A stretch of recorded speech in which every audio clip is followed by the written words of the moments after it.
देशमुख साहेबांचं मी स्वागत करतो ग्रुपमध्ये आणि त्यांना प्रेझेंटेशन सुरू करायला विनंती करतो आणि मग परत आपण शेवटचे काही मिनिटं प्रश्न उत्तर घेऊया. आजच्या या हळद लागवड तंत्रज्ञानाच्या वेबिनारसाठी सर्व सन्माननीय सदस्यांचं मी स्वागत करतो. माननीय बाळासाहेब ठाकरे हरिद्रा हळद संशोधन प्रशिक्षण केंद्र वसमत येथे हे हळदीवरचं महाराष्ट्रातलं एक अतिशय अद्ययावत असं संशोधन केंद्र आपल्या इथं सुरू झालं आणि हे जे केंद्र सुरू केले हे प्रामुख्यानं माजी खासदार त्याचे सध्याचे नामदार हेमंत भाऊ पाटील यांच्या प्रयत्नातून या संशोधन केंद्राची स्थापना झाली. या केंद्राची स्थापना झाली. केंद्राची स्थापना झाल्याच्या नंतर अवघ्या काही दिवसामध्ये मोठ्या प्रमाणावर या ठिकाणी काम आपलं संशोधन आणि प्रशिक्षणाच्या दृष्टीने चालू आहे. तर याचाच एक भाग म्हणून आज हे प्रशिक्षण सुरू केले.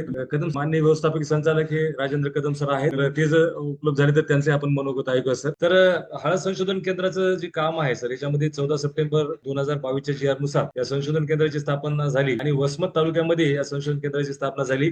फार मोठ्या प्रमाणावर हळदीचं क्षेत्र या तालुक्यामध्ये आहे आणि आपल्याला माहिती आहे की जे काही भारतामध्ये प्रोडक्शन होते जगभरातल्या तुलनेमध्ये तर सगळ्यात जास्त प्रोडक्शन हे आपल्या भारतामध्ये होते. जवळपास 80% उत्पादन आपल्या भारतामध्ये. त्याच्यानंतर मग बांगलादेश असतील, पाकिस्तान असतील, श्रीलंका असेल, इंडोनेशिया, कंबोडिया, ब्रह्मदेश, जपान, चीन या अशा खंडातील राष्ट्रांचा इतर याच्यामध्ये 20% समावेश आहे. आपण जर याचा विचार केला तर सर 80% पैकी जे काही क्षेत्राने उत्पादन आहे ते आपल्या महाराष्ट्राचं आहे. त्याचा मोठा वाटा या हळद पिकामध्ये आहे आणि त्यातल्या त्यात आपल्या सगळ्या तालुक्याचा जिल्ह्याचा हिशोब लावला की हिंगोली, परभणी, नांदेड हे मेजर हळद उत्पादन जिल्हे आहेत आणि या अनुषंगानं हळदीचे एक संशोधन केंद्राची इथं स्थापना झाली.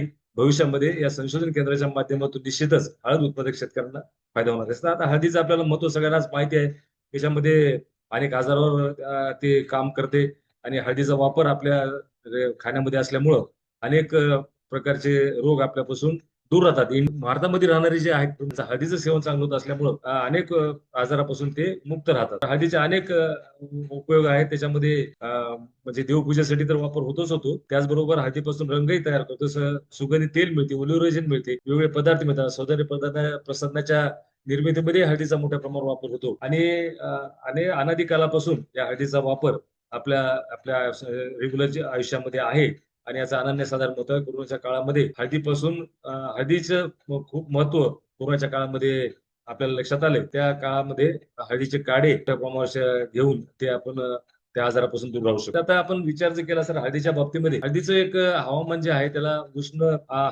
आणि दमट हवामान हळदीला लागते आणि अशा पद्धतीचा हवामान आपल्या भागामध्ये असल्यामुळं हळदीची या ठिकाणी वाढ आणि हळदीचं क्षेत्र मोठ्या प्रमाणावर आहे. या पिकाला मध्यम पाऊस, चांगल्या प्रकारच्या जमीन त्याची उत्तम वाढ होते. पाण्याचा ताण किंवा जास्त पाऊसमान हे मात्र या पिकाला सहन होत नाही आणि जास्त पाणी जर साचून राहिलं जमिनीमध्ये तर त्या ठिकाणी नुकसान होते.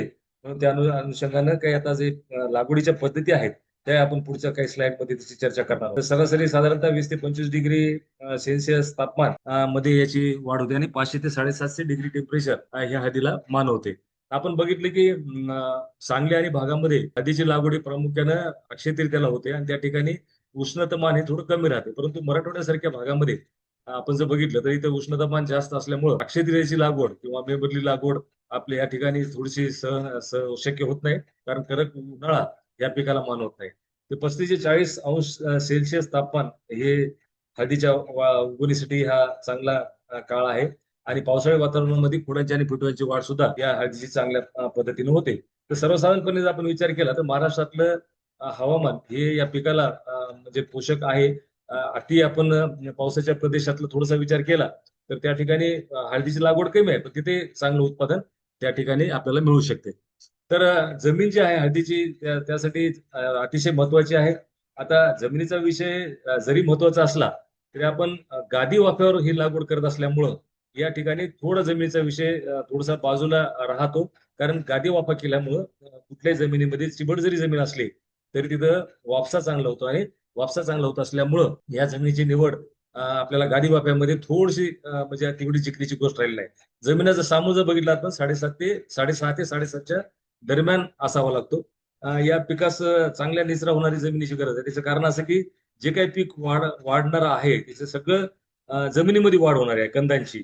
त्याच्यामुळं थोडी जमीन निचरा होणारी जमीन पाहिजे आणि एकदमच काळी जमीन असेल, चिकन माती असेल त्याच्यामध्ये किंवा क्षारयुक्त प्रमाण असेल तर अशा जमिनीमध्ये हळदीचं पीक चांगलं येत नाही.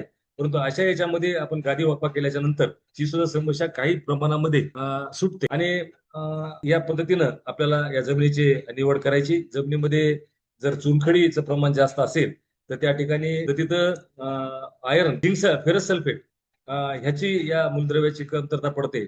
आणि ह्या मूलद्रव्याची कमतरता पडल्यामुळे हळदीचं पीक पिवळं होते.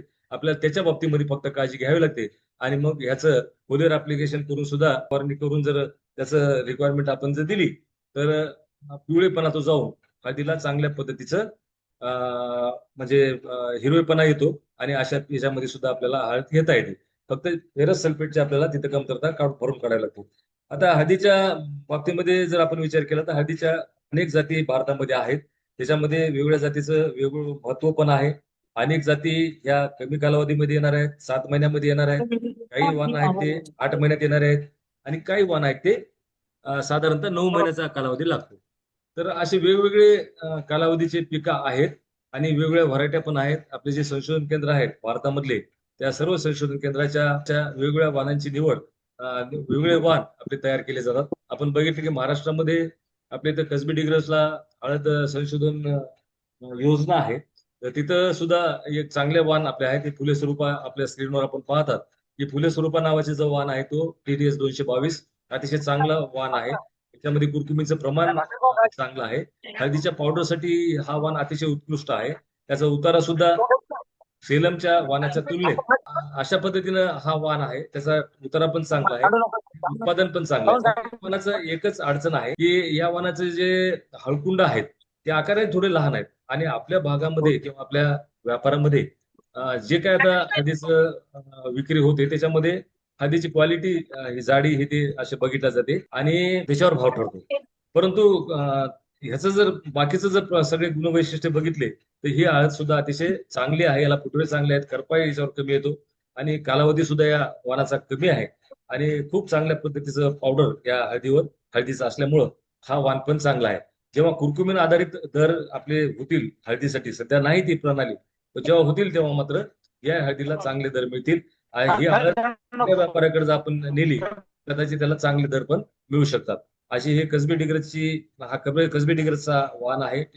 फुले स्वरूपा अतिशय चांगला वाण आहे. तर त्याच्यानंतर आपण बघितलं की सेलम हा वाण आहे. आपण संपूर्ण महाराष्ट्राचा जर विचार केला तर सेलम वाणाची जी लागवड आहे ती आपल्या भागामध्ये मोठ्या प्रमाणावर आहे. आपण जर एकूण हळदीचा विचार केला तर जवळजवळ 80% क्षेत्र हे एकाच वाणाखाली आहे. कारण याची वाढ, याचं येणारं उत्पादन आणि रपटपपणा जो आहे या वाणाचा आणि आपल्या वातावरणात सूट झालेला हा वाण आहे. आता हा सेलम जो आहे तर वाण तामिळनाडू राज्यातली ही व्हरायटी आहे. सेलम येरोड भागामध्ये सेलम नावाचं जे गाव आहे तिथं हे लोकल वाण हा सेलमचा तयार झालाय. हळदीमध्ये आपण बघितलं की सगळे जे काही वाण आहेत ते सगळे म्हणजे लोकल नावानच प्रचलित. तुमची मेघालयाची नॅकाडॉंग आहे ते सगळे त्या भागातली गाव आहेत, त्या गावाच्या नावावर हे असे प्रसिद्ध झालेले वाण आहेत. संशोधन केंद्रावर पण याचं संशोधन झालंय. आणि संशोधन केंद्राच्या माध्यमातून जर आपण विचार केला तर सेलम हे जे आहे मध्ये तिथं भवानी सागर म्हणून जे गाव आहे मध्ये ते संशोधन केंद्र आहे. त्यांच्याकडे BSR-1, BSR-2 आणि BSR-3 असे वाण त्यांनी विकसित केलेत. त्याच्यामध्ये भले काही वाणामध्ये ब्लड सेलमचा आहे. तर सेलमचा आपण जर विचार केला तर आपल्या भागामध्ये या वाणाचं अनन्यसाधारण महत्व आहे. त्याचे आपण इथं कॅरेक्टर बघितलं की सशितपणा, झाडाची उंची, त्याचं आलेलं उत्पादन 300-350 ते 400 क्विंटल उत्पादन या वाणाचं आपल्याकडे आहे. आणि स्टेबल झालेला वाण आपल्या भागामध्ये आहे. आता आपल्याला जर ह्या वाणाला रिप्लेस करायचं असेल तर या तोडीचा वाण सर सगळ्यांना म्यूट करता का तुम्ही? कोणतरी संशोधन बोलताय केंद्राच्या तर सगळ्यांना माध्यमातून म्यूट करा. सेलमच्या तोडीस तोड असलेले वाण आपण लागवड केलेत. जवळजवळ 40, 44, 45 व्हरायट्या आपण त्या ठिकाणी लागवड केल्यात. आणि त्या याच्यामधून आपण ऑब्झर्वेशन घेऊन ती काही त्याच्यात चांगले वाण उपलब्ध होतील त्या दृष्टीने आपला प्रयत्न चालू आहे. हे दुसरे राजापुरी आहे. आपल्याला माहिती आहे की राजापुरी सांगली भागामध्ये हा वाण होतो. पश्चिम महाराष्ट्रामध्ये सातारा, सांगली, कोल्हापूर या जिल्ह्यात ह्या वाणाची आहे. याचं आमच्या भागामध्ये संशोधन केंद्राची उत्पादकता तेवढी फारशी आलेली नाही. तिथं करपा पण मोठ्या प्रमाणावर आला आणि उत्पादन पण थोडंसं कमी आलं म्हणजे इकडच्या मराठवाड्या भागामध्ये. परंतु त्या भागामध्ये या वाणाला चांगली मागणी आहे. याचे दर पण चांगले आहेत. आणि राजापुरीला दर ही इतर हळदीपेक्षा चांगले मिळतात. कृष्णा हे जुना वाण आहे, त्याच्याबद्दल आपण फारशी चर्चा करणार नाही. वायगाव नावाचे वायगाव एक हळद आहे वर्धा जिल्ह्यातलं समुद्रपूर तालुक्यात वायगाव नावाचं जे गाव आहे त्या गावामध्ये साधारणतः एक 2 ही हळद लागवड होते. तिथले एक वैशिष्ट्यपूर्ण या गावाचं वैशिष्ट्य आहे. आपण बघितले तिथं थोडस हे जे आहे क्षारयुक्त जमीन तिथं थोडीशी जास्त आहे. भागामध्ये वायगाव हळद त्या ठिकाणी येते. कृषी विद्यापीठ डॉक्टर पंजाबराव देशमुख अकोला यांनी वायगाव नदीमध्ये पिडिके वायगाव नावाचा एक वाण चांगला विकसित केलाय आणि तो वाण सुद्धा अतिशय चांगला आहे. या वाणाचा कालावधी पण कमी आहे. 7-7.5 महिन्यात हा वाण येतो. याचे हळकुंड लांब आहेत, मोठे आहेत, जाड आहेत, प्रमाणबद्ध आहेत. त्याचं कुरकुमीन याच्यामध्ये 5 ते 7 टक्के आहे. पर्यंत 5% कुरकुमीचं प्रमाण आहे. परंतु वायगाव मध्ये मात्र तुलनेनं त्याचं चांगलं कुरकुमीचं प्रमाण आहे. कच्च्या हळदीचं प्रमाण सुद्धा अतिशय चांगलं आहे. काळ्या हळदीच्या बाबतीमध्ये सर आंबे हळद आहे. आंबे हळदीमध्ये हे कच्च्या आंब्यासारखा आणि तुमच्या अद्रकासारखा याचा सुवास येतो. या हळदीपासून लोणचं उत्कृष्ट प्रकारचं तयार होते आणि जे जखमा आहेत त्याला भरून काढण्यासाठी सुद्धा आयुर्वेदामध्ये असं आनंदी साधारण महत्व आहे. काळ्या हळदीच्या बाबतीमध्ये सुद्धा काही गोष्टी त्याच्या चांगल्या आहेत. त्याच्यामध्ये कॅन्सर, HIV, लॅप्रोसी, पॅनक्रायटिस इत्यादी रोगावर उपचारामध्ये याचा वापर होतो. याच्यात कुरकुमीचं प्रमाण पण चांगलं आहे. पण काळ्या हळदीची लागवड मोठ्या प्रमाणावर शेतकरी बांधवांना आम्ही आता तरी प्रपोज करत नाही. भविष्यामध्ये जर याचं मार्केट चांगलं उपलब्ध झालं तर हे सुद्धा हळद आपण त्या ठिकाणी देऊ. ह्या काही जुन्या जाती आहेत टेकूरपेटा वगैरे याही आपण त्याचा उल्लेख करू शकतो. भारतातल्या काही जे प्रसारित वाण आहे ते सुवर्ण आहे, सुगुण आहे, सुदर्शन आहे. त्या जे वाण आहे ते IISR कोझिकोड भारतीय मसाला पिके संशोधन संस्था कालिकत केरळ या ठिकाणाहून विकसित झाले आहेत. या सगळ्या वाणामध्ये कुरकुमीचं प्रमाण चांगलं आहे, उत्पादनाला चांगले आहेत. हे सुद्धा वाण 7 ते 8 महिन्यामध्ये तयार होणारे आहेत. सुदर्शना हा वाण आम्हाला खूप चांगला त्याची उत्पादकता आपल्याला त्या ठिकाणी दिसली आणि आम्ही यावर्षी त्याचं बेनं पण काही भागातील शेतकऱ्यांना उपलब्ध करून दिले. ते काही दुसरे वाण आहे त्याच्यामध्ये रोमा आहे, सुरुमा आहे, रंग आहे, रश्मी आहे, राजेंद्र सोनाली आहे. तुम्हाला BSR-1 आणि BSR-2 हे सांगितले. तामिळनाडू कृषी विद्यापीठ कोइंबतूरचे हा वाण आहे, तोही आपण सांगितलाय. तर संशोधन केंद्रावर सर आपण एकूण 44 वाणाची लागवड केली. संपूर्ण भारतातून आपण या हळदीचे वाण वेगवेगळे आणले आणि त्याची लागवड करून त्याचा तुलनात्मक अभ्यास केला. जितेंद्र कदम, डॉक्टर माळी सर आणि डॉक्टर काळे सर या तिन्ही कृषी विद्यापीठाच्या शास्त्रज्ञांनी आम्हाला बहुमोल असं मार्गदर्शन केलंय आणि याचे ऑब्झर्वेशन घेण्यासाठी डॉक्टर जितेंद्र कदम साहेबांनी आम्हाला सगळी माहिती दिली आणि त्या अनुषंगाने आम्ही या सर्व वाणाची पूर्ण माहिती लागवडीपासून काढणीपर्यंत याची घेतली आणि त्याचं तुलनात्मक अभ्यास केला. त्याच्या कालावधीचा अभ्यास केला, त्याच्या उत्पन्नाचा अभ्यास केला, त्याच्या रिकव्हरीचा अभ्यास केला आणि मग 2 वर्षाचा आमचा अभ्यास झाला. अजून आणखी 1 वर्ष आम्ही करणार आणि मग त्या अनुषंगाने आपण ते देणार. हे वाण आहेत असे मी इथं चित्राच्या स्वरूपात दाखवलेत. वेगवेगळे वाण आहेत आपल्या संशोधन केंद्रावर लावलेले. त्याच्यापैकी जे चांगले वाण आहेत त्याचे आपण फोटोग्राफ्स दाखवलेत. तर याच्यामध्ये जे काही चांगले उत्पादन देणारे वाण आहेत त्याच्यामध्ये IISR प्रगती, सुदर्शना, सुवर्णा, पितांबर, NDA चार्ट, लॅगडॉग, BSR-2, शोभा, आंबे हळद आणि आमोदा हे 7 महिन्यात येणारे हे वाण आहेत. त्याचं चांगलं उत्पादन आले. दुसरे जे वाण आहेत त्याच्यामध्ये IISR प्रगती, रोमा, राजेंद्र सोनाली, उत्तर रागिनी, सोना, राजापुरी, SB 1043, सुरंजना, फुले स्वरूपा, PDK वायगाव, NDA 94, वर्ण आणि PTS 10 हे वाण सुद्धा अतिशय उत्कृष्ट उत्पादन या सगळ्या वाणाचं आलंय आणि याचा कालावधी सुद्धा फक्त 8च महिन्याचा आहे, म्हणजे याच्यापेक्षा कमी. 9 महिन्याच्या कालावधीमध्ये आपण बघितले तर सेलम ही वाण आपल्याकडे मोठ्या प्रमाणात घेतल्या जाते आणि त्यात थोडीच तोड उत्पादन येणारे हे रंगा, मायदुकर, AC-79, सोना जुली, रश्मी आणि दुगिराला रेड हे वाण आपल्याला सेलमच्या तुलनेमध्ये अतिशय चांगले उत्पादन देणारे त्या ठिकाणी आढळून आले. तर याचा आपण भविष्यामध्ये आणखी त्याचा विचार करून आपण त्याचं पुढे चालून काम त्याच्यावर करून जास्तीत जास्त प्रचार प्रसार करून शेतकरी बांधवांना उपलब्ध करून देणार. त्याच्यामध्ये चांगल्या गोष्टी याच्यात काही आहे. त्याच्यात उत्पादकता चांगली आहे, त्याचं कुरकुमींची टक्केवारी चांगली आहे आणि इतर पण चांगले गुणधर्म असल्यामुळे हे वाण आपल्याला पुढे आणायचे. तर हळदीच्या बाबतीमध्ये आपण बघितलं की पूर्व मशागत अतिशय महत्वाची आहे, कारण हळदीचे कंद सगळे जमिनीमध्ये वाढतात, आतमध्ये वाढत असल्यामुळे त्याची खोल नांगरट करणं या गोष्टी सगळ्या आहेत. सगळ्या म्हणजे जमिनीचं हे काम करून जमीन ही भुसभुशीत करायची आहे.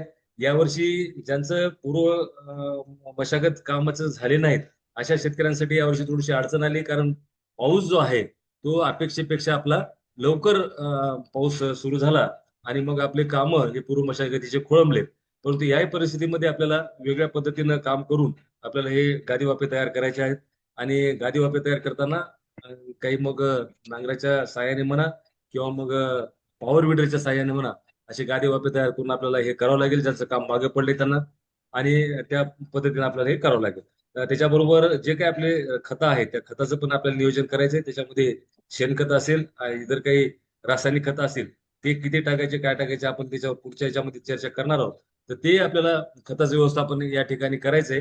आणि पूर्व मशागत झाल्याच्या नंतर हे आपल्याला सगळे खतं वापरायचे. त्याच्यामध्ये मग कंपोस्ट असेल, गांडूळ खत असेल, कोंबडीचं खत असेल, हाडाचा चुरा, मासळीचं खत, या सगळ्या प्रकारचे खतं आपल्याला या ठिकाणी वापरता येतील. शेणखत पण आपल्याला मोठ्या प्रमाणावर या ठिकाणी वापरायचं. 70 ते 80 गाड्या आपली शिफारस आहे. आणि या पद्धतीने आपल्याला हे सर्व नियोजन पूर्व मशागत झाल्याच्या नंतर करायचं आहे. तर हे आपण काही इथे फोटोग्राफ दाखवले. त्याच्यामध्ये खोल नांगरट आहे, त्याच्यामध्ये ढेकळं निघाले तर रोटावेटर आपण ढेकळं फोडून हे असे आपण सपाट वाफे करत आहोत. या 2 वाफ्यातलं अंतर आपल्या जमिनीच्या मजदुराप्रमाणे 4 फूट, 4.5 फूट आणि 5 फूट असे वेगवेगळे 3 अंतर आपल्याला ठेवता येतील. फक्त आता हा जो टॉप आहे याचा बेडचा, तो मात्र आपल्याला कम्प्लीट 2 फूट येईल असा ठेवायचा आहे. थोडी उंची कमी झाली तरी चालते, कारण हळदीचे बेड आपल्याला जे गादी वाफे लागणार आहे ते आपण मुळाचा जर विचार केला तर साधारणतः 15 ते 20 सेंटीमीटर मूळ हे हळदीची त्या जमिनीमध्ये वाढत असल्यामुळं तेवढा जरी आपल्याला उंचवटा मिळाला शेवटच्या अर्धिंगापर्यंत किंवा माती लावण्यापर्यंत तरी आपल्याला तो पुरेसा आहे. त्याच्यामुळं हे 2 फुटाचं अंतर याच्याजवळ ठेवलं तर याची अडचण अशी आहे की इथं शेतकरी बांधवांची थोडी चूक होते असं मला वाटते, कारण बाकी बाबतीमध्ये शेतकरी खूप चांगलं काम करतात. परंतु या बाबतीमध्ये हे 2 फूट न राहिल्यामुळं इथं बाहेरची ह्या ज्या बाजूला लागवड होती कडेला, दोन्ही कडेला, त्याच्यानंतर बाहेरच्या बाजूनं आपल्याला थोडंसं अंतर राहत नाही किंवा मातीचं कोटिंग राहत नाही. त्याच्यामुळं पूर्ण डेव्हलपमेंट अशी जी आहे कंदाची चहूबाजूनं ती होत नाही. म्हणून ज्यावेळेस आपण लागवड करतो त्यावेळेस आपल्याला 1 फूट अंतर 2 ओळीमध्ये ठेवायचंय. आपण जर 1 फूट अंतर ठेवलं, 1 फूट अंतर ठेवल्याच्या नंतर बाहेरच्या बाजूला 15 सेंटीमीटर या बाजूने, 15 सेंटीमीटर या ओळीच्या बाहेर, असे दोन्ही बाजून आपल्याला अर्धा फूट मातीची कोटिंग मिळते आणि कंदाची वाढ अशा ठिकाणी चांगली होते. मग हा गादी वाफा करताना तुम्ही 2 फूट त्याचं वरचा टॉप राहील असाच गादी वाफा तो प्रेस करायचा आणि तेवढं अंतर आपल्याला ठेवायचं आहे. एवढीच माझी सगळ्यांना म्हणजे विनंती आहे. तर आता बाकीच्या हळद लागवडीच्या जे पद्धती आहेत त्याच्यामध्ये सरी वरंबा पद्धत आहे. पूर्वी आपण साध्या सऱ्या करून लागवड करत होतो. आता मोठ्या प्रमाणावर आपण गादी वापरायला ही सरी वरंबा पद्धतीची लागवड होती. याच्यामध्ये बेण्याचं प्रमाण जास्त लागते. पाणी आपल्याला व्यवस्थित त्याच्यामध्ये देता येत नाही. त्याच्यामध्ये पाणी देताना माती वाहून जाते, कंद उघडे पडतात आणि मग त्याच्यामुळं कंदमाशीचा वगैरे त्याच्यावर परिणाम होतो. कंदकुजीचा पण धोका वाढतो. तर ही पद्धत आता बऱ्यापैकी कमी झालेली आहे. आपण सऱ्या अशा करून दोन्ही बाजूला ही बेनं लावत होतो. आता नवीन जी प्रचलित पद्धत आहे ही गादी वाफ्याची आहे. याच्यामध्ये आपल्याला 1 सेंटीमीटरचे असे रुंद गादी वाफे पण करता येतात. त्याच्यामध्ये 4 ओळी आपल्याला घेता येतात आणि हे 4 फुटाचे वाफे झाल्यानंतर 15 सेंटीमीटर आणि या बाजूला 15 सेंटीमीटर आपल्या काय कमी केलं आता वाफेच. अशा पद्धतीनं, हो हो, तर अशा पद्धतीनं आपल्याला हे करता येतं. याच्यामध्ये तुषार सिंचन पद्धतीनं आपल्याला पाणी देता येते. तर ही एक आपल्याला या ठिकाणी आहे ही पद्धत, जे की असे रुंद गादी वाफे आपल्याला करता येतील. दुसरी जी पद्धत याच्यामध्ये 4 ओळी आपल्याला घेता येतील आणि इथं आपण बघितले की ते शेवटच्या याला सुद्धा 15 सेंटीमीटर म्हणजे अर्धा फुटाची कोटिंग या ठिकाणी राहिली पाहिजे आणि या ठिकाणी पण 15 सेंटीमीटरची कोटिंग राहिली पाहिजे आणि 2 ओळीमध्ये प्रत्येक याच्यामध्ये 1-1 फूट अंतर आपल्याला सोडायचं आहे. साधारणतः 180 फुटाचा हा वरचा गादी वाफा तयार होतो आणि मग हे 30 सेंटीमीटर उंचीचा असा सपाट गादी वाफा तयार होतो. इथं मात्र सिंचन हे जे आहे आपल्याला तुषार सिंचन पद्धतीनं करायचं आहे. ही पण पद्धत खूप चांगली आहे. आता दुसरी जी पद्धत आहे आता जी प्रचलित आहे आणि मोठ्या प्रमाणावर लागवड आपण या ठिकाणी करतोय. वसमतमध्ये पहिल्यांदा जे दत्तराव काळे तालुका कृषी अधिकारी तुम्ही कार्यरत होते, त्यांनी मोठ्या प्रमाणावर याच्यावर काम केलंय आणि वसमतमध्ये आणि पूर्ण दोन्ही जिल्ह्यामध्ये, हळद उत्पादन जिल्ह्यामध्ये अशा गादी वाफ्यावर आता लागवड होत आहे. आणि हे गादी वाफे आपण बघितले की 60 सेंटीमीटर रुंदीचे, तुम्हाला सांगितलं की 2 फुटाची रुंदीची गादी वाफे करायचे आणि त्याच्या या 2 गादी वाफ्यावर अशा 2 ओळी आपल्याला हळदीच्या लागवड करायची. शक्य झालं त्याला झिकझॅक पद्धतीनं लावायचं आणि इकडं 15 सेंटीमीटर आणि या बाजूला 15 सेंटीमीटर जागा राहील अशा पद्धतीने आपल्याला हे लागवड करायची. इथं आपण 4 फुटाचे गादी वाफे दाखवले. तिथे 4 फुटात जमीन जर चांगली असेल तर तुम्ही तिथं जास्तीचे पण गादी वाफे करू शकता. या पद्धतीमध्ये चांगले गड्डे पोचतात, उत्पादन चांगलं येते. पुन्हा आपल्याला ठिबकच्या माध्यमातून याला सिंचनाची व्यवस्था करता येते. सगळे खतं आणि जे व्यवस्थापन आहे ते ठिबकच्या माध्यमातून करता येते आणि साधारणतः या लागवडीमध्ये 23,000 ते 25,000 कंद असे बसतात आणि आपल्याला एवढे कंद लागतात. म्हणजे शेवटच्या याच्यापर्यंत आपल्याला 20,000 कंद झाले आणि 20,000 कंदापासून प्रत्येक कंदापासून जर 1 किलोचं आपण जर व्यवस्थापन केलं तर 200 क्विंटल म्हणजे 40 क्विंटल एकरी हळद वाळलेली आपल्याला त्या पद्धतीमधून मिळू शकते. तर ही एक पद्धत गादी वाफ्याची आहे. गादी वाफ्यामध्ये आपल्याला एकच फक्त काळजी घ्यायची की 60 सेंटीमीटर रुंदीचे गादी वाफे झाले पाहिजेत. आणि ही माती चढवल्याच्या नंतर 2-3 वेळा जेव्हा आपण अर्धिंगाप करतो, माती लावतो, त्यावेळेस हे 15 सेंटीमीटर इथली कुठे राहायलाच पाहिजे. इकडच्या बाजूचे कंद उघडे पडू नयेत. उघडे जर कंद पडले त्याच्यावर कंद माशाचा प्रादुर्भाव, कंदकुस ही अडचणी येऊ शकतात. तर याच्यानंतर आपण बघितलं की आपल्याला आता बेनं तयार करायचंय, बेनं चांगलं निवडायचंय. बेनं निवडत असताना त्याच्यामध्ये जे काही बेनं खराब आहे, म्हणजे चांगलं सडलेलं आहे, कुजलेलं आहे, असे बेने सगळे आपल्याला त्याच्यातले काढून टाकायचे खराब बेने आणि चांगल्या बेण्याची निवड करा. हा भाग आपला संपलाय. काही शेतकऱ्यांची लागवड राहिली असेल, परंतु काही जणांची झाली. एक आपल्या कानावरून हा विषय जावा म्हणून हे सांगत आहे. तर अशा पद्धतीनं आपल्याला बेण्याची निवड करायची. चांगले बेनं आपल्याला घ्यायचे. साधारणतः बेण्याची लागवड करत असताना शिफारस आपली मातृकंदापासून लागवड करण्याची आहे. मातृकंद आपण निवडले तर मातृकंद किंवा बगलगड्डे छोटे कंद हे जे साधारणतः 25 ते 40 ग्राम वजनाचे असावे. काढल्याच्या नंतर ही ज्यावेळेस आपण लागवड म्हणजे हळद ज्यावेळेस काढतो त्यावेळेस हे कंद उन्हामध्ये वाळणार नाहीत याची आपल्याला काळजी घ्यावी लागेल. कारण कंदापासून लागवड करण्यासाठी अनेक शेतकरी बांधव तयार होत नाहीत. कारण एक तर कंदा म्हणजे हे जे मत्रकंद आहेत त्याचं बेनं आपल्याला जास्त लागते. दुसरं त्याच्यामध्ये बेनं आपल्याला जास्त लागते आणि त्याच्यानंतर आपल्याला याच्यामध्ये लागवड करताना सुद्धा त्याची खोल लागवड करावी लागते. तर हे करत असताना आपल्याला बेनं जास्त असल्यामुळे शेतकरी सहसा या मात्रकंदाची निवड करतात. परंतु शिफारस मात्र मात्रकंद लागवडीचीच आहे. निवडायचे, त्याचे मुळा काढून टाकायचे, त्याच्या स्वच्छ करायचे आणि त्याच्यानंतर आपल्याला बीज प्रक्रियेकडे आपल्याला जायचं आहे. महाराष्ट्रात हळद पिकाची काढणी सर्वसाधारणपणे जानेवारी आणि फेब्रुवारी महिन्यात होते. काढणीनंतर एप्रिल मे महिन्यामध्ये लागवडीसाठी हे बेन आपल्याला वापरता येते. कारण त्याच्या जो डॉर्मन्सी पिरियड आहे, सुप्त अवस्था, ती 2 महिन्याची साधारणतः असल्यामुळं आपल्याला हे बेन आपल्याला तसंच ठेवायचे. बेनं ठेवत असताना आपल्याला त्या पद्धतीनं त्याचं कोणाकृती ढीग करायचा आहे. त्याच्यावर थंड ठिकाणी आणि जर जिथं पाणी साचणार नाही अशा ठिकाणी आपल्याला बेण्याची साठवण करायची आहे. तर लागवडीचे सुद्धा आपल्याला आता बघितलं की आपण जरा आधीच्या बाबतीमध्ये जर आपण विचार केला तर लेबर ओरिएंटेड हे क्रॉप आहे. मोठ्या प्रमाणावर मजुरीवरचा याचा खर्च होतो. परंतु आता सध्याच्या याच्यामध्ये यांत्रिक पद्धतीनं पण आता लागवड व्हायला लागली आणि या पद्धतीनं ट्रॅक्टर माउंटेड जे पेरणी यंत्र आहेत, लागवड यंत्र आहेत, त्या माध्यमातून आपण जर लागवड केली तर याच्यामध्ये मजुरीवरचं थोडं बचत मोठ्या प्रमाणावर होऊ शकते. ही लागवड आपल्याला यंत्र पद्धतीनं करता येते. तर बीज प्रक्रियेच्या बाबतीमध्ये आपण बघितलं की अतिशय महत्वाची ही बाब आहे. जसं आपण खरीपामध्ये सर्व पिकाला बीज प्रक्रिया करतो तसेच हळदीला पण बीज प्रक्रिया करणं गरजेचं आहे. ही बीज प्रक्रिया करत असताना आता इथं पण मुख्य अडचणी आहेत की रासायनिक बीज प्रक्रिया आपली आहे शिफारस. त्याचबरोबर जैविक बीज प्रक्रिया, ज्याला सेंद्रिय शेती करायची त्यांनी जैविक बीज प्रक्रिया पण करता येईल.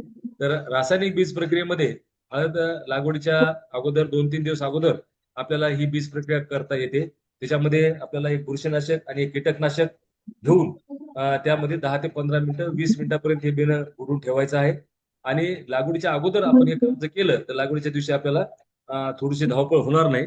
आणि हे बेने प्रक्रिया करून आपल्याला ते पाणी सगळं झिरपू द्यायचं आणि त्याच्यानंतर ज्या दिवशी आपल्याला लागवड करायची आहे त्या दिवशी मात्र जैविक आपल्याला बीज प्रक्रिया करायची. त्याच्यामध्ये ॲझोस्पिरिलियम